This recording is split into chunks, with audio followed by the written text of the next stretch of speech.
O'Shea Sibley's wrongful killing was definitely a hate crime, but I don't think protesting it is the right answer. This is Hot Takes. I don't like Chick-fil-A. Taylor Swift is overrated. If you drive a pickup truck for reasons that are other than employment related, I don't like you. Listen to your friends who care about astrology. Escape rooms are fun. What is your hot take? Drop a hot take. Hot take. Hot take. Hot take. Hot take. Hot take. Hot take. Hot take. Hot take. Hot take. Welcome back to Hot Takes. I'm your host, Ian Isaiah. Today we're talking about a pretty gruesome topic.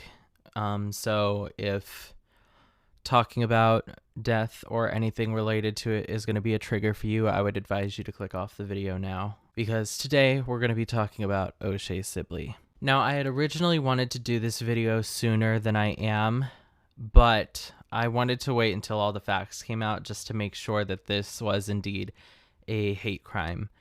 And as far as I can tell, nothing else points to it being otherwise. So this really does seem like it was a wrongful killing. So today we're going to look at the killing of O'Shea Sibley. Here's a headline from the New York Times. Teenager is charged in killing of dancer at Brooklyn gas station. He faces a charge of second-degree murder, which has been charged as a hate crime in the fatal stabbing of Mr. Sibley, a gay man, last week. Now, I also just want to say before I go into this, recognize that I am saying this personally myself as a gay man and as someone who has also been in the liberal arts since I was little. I have always loved music and acting. Those are two of my big things, and I actually went to school for a year before I dropped out for music. So just to understand that I am coming from that perspective as a gay man and as someone who has also been in the liberal arts. So I very much understand where this sort of story lies. Okay.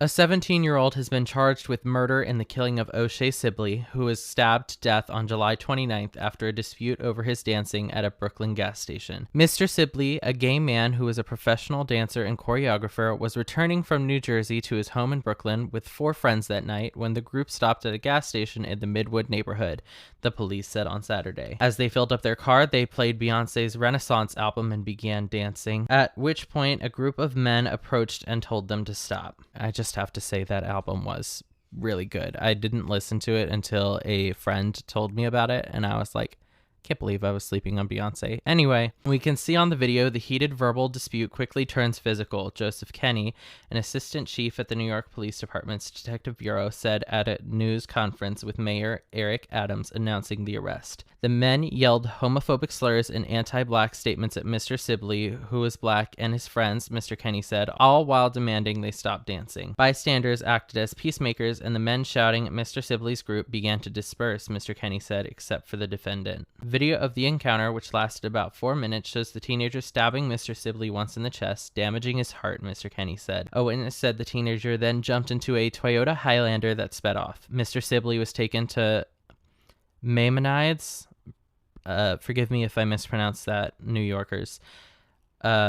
Maimonides Medical Center, where he was pronounced dead that night. The teenager, whom the police did not name, lives in Brooklyn and was identified by the police earlier this week using video and by working with other city agencies, Mr. Kenny said. The suspect turned himself in through an arrangement with his lawyer, Mr. Kenny added. He has been charged with second-degree murder, which has been charged as a hate crime, and with criminal possession of a weapon. At the news conference, Mr. Adams said that Mr. Sibley's family had been affected by something that clearly was a hate crime. This is a city where you are free to express yourself, Mr. Adams said, and that expression should never end with any form of violence. And then they keep going on about how it was an act of violence against LGBTQ people, and I agree. I agree that it was. I have no other news beyond that.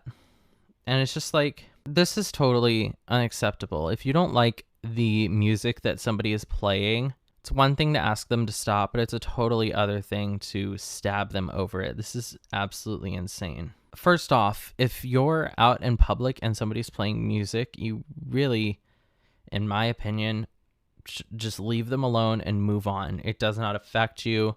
It is not anything that is any of your concern.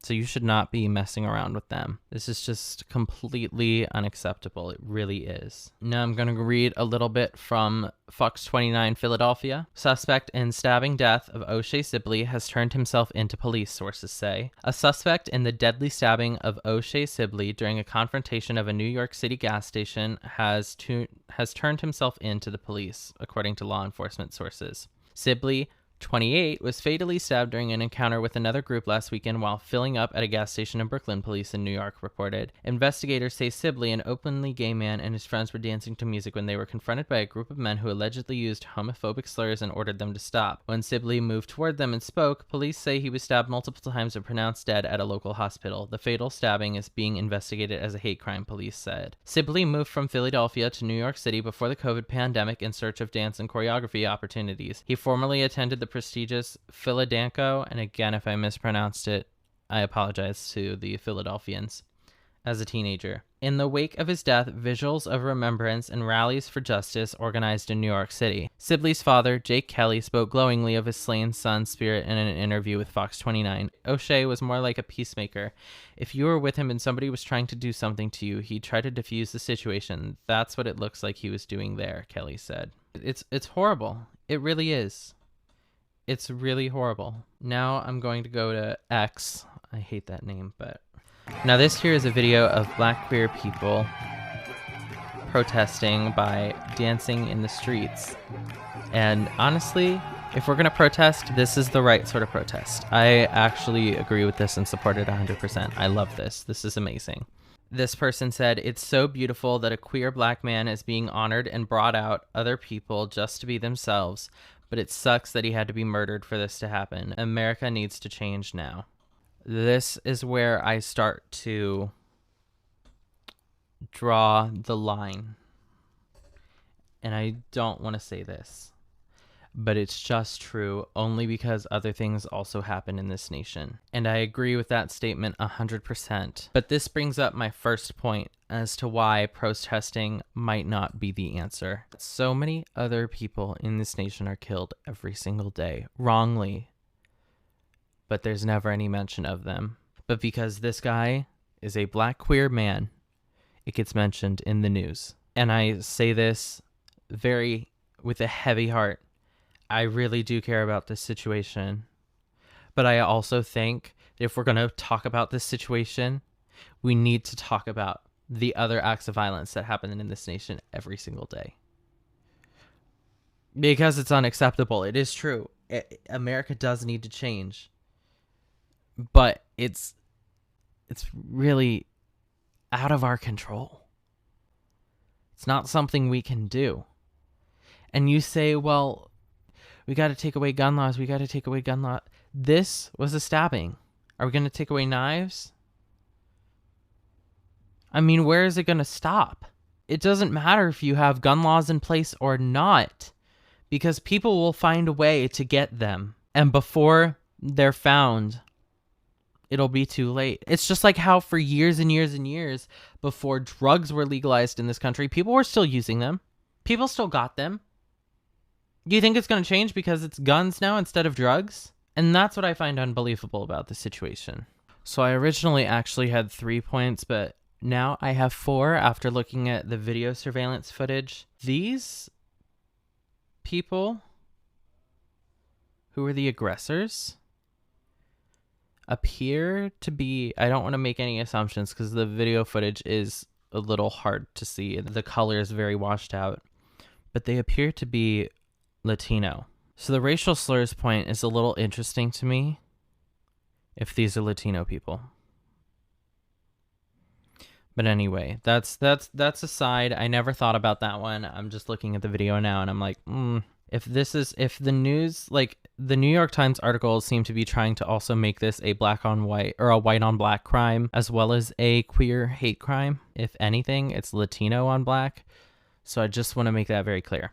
So this brings me to my second point, which is that no matter how hard we try with protesting, hate crimes against queer people and hate crimes against black people, they will never go away completely. And it's a sad reality. And it's something that I wish we could make go away completely, but we can't do that. And you know why? My third point. Because doing this is only going to make tensions worse. Because the more that the aggressors see this, the sick people in their heads see this, the worse it's going to get. And I hate saying that as a queer man. Obviously, I can't relate in the same way because I'm not a black person. But as a queer man, I hate saying it, but it's only going to make it worse if we protest. Because more people are going to see that, hey, you're protesting this queer black person, but what about the straight white guy that got killed 2 hours before? They're going to see that. And they're going to see the way that they're not put into perspective with everything else that's going on. And they're going to think it's okay for them to commit more hate crimes. Because it's going to get covered more. Because they have more of a reason to hate on these people. And I don't understand it, as well as I'm sure you don't understand it. But that's exactly what's going to happen. And you say, let's open up the mental asylums again, which I do believe we need to have. There's always going to be one person. There's always going to be one person that gets out. So no, I do not believe we should protest O'Shea Sibley. It's a very hard truth that it happened, and it's a very sad thing. And I'm very upset about it. The news has really made me upset. But I don't think protesting is the right answer. It's very sad. And if you are going to protest, please do it peacefully, as these people in the streets are doing, by dancing in remembrance of him. That is awesome. That is something I can get behind. Would I do it myself? No. But that is awesome. And I'm glad it's united people in a way that other things haven't before. And I'm glad that it seems to be doing some reparations in this country in some way. I don't know. O'Shea Sibley, rest in peace, man. You had a wonderful life ahead of you, and I truly mean that. I truly believe you had a wonderful life ahead of you. So rest in peace. I hope everyone can recover from this, as I'm teary-eyed trying to finish this episode.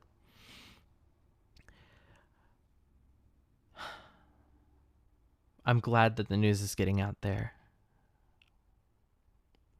I wish everybody would be represented fairly as well. But rest in peace. You had a wonderful life ahead of you. And I hope that other people can look at you and see how wonderful your life was going to be. And I hope that you can unite nations through your death. I hope you can unite people in ways that haven't happened before. And I'm seeing that, and I love it. Okay. Thank you for your sacrifice. Thank you for watching this episode of Hot Takes. If you enjoyed this video, which I hope you did, please make sure to hit that like button and subscribe. It really helps me out, and it makes sure you never miss a future episode. Thanks, guys.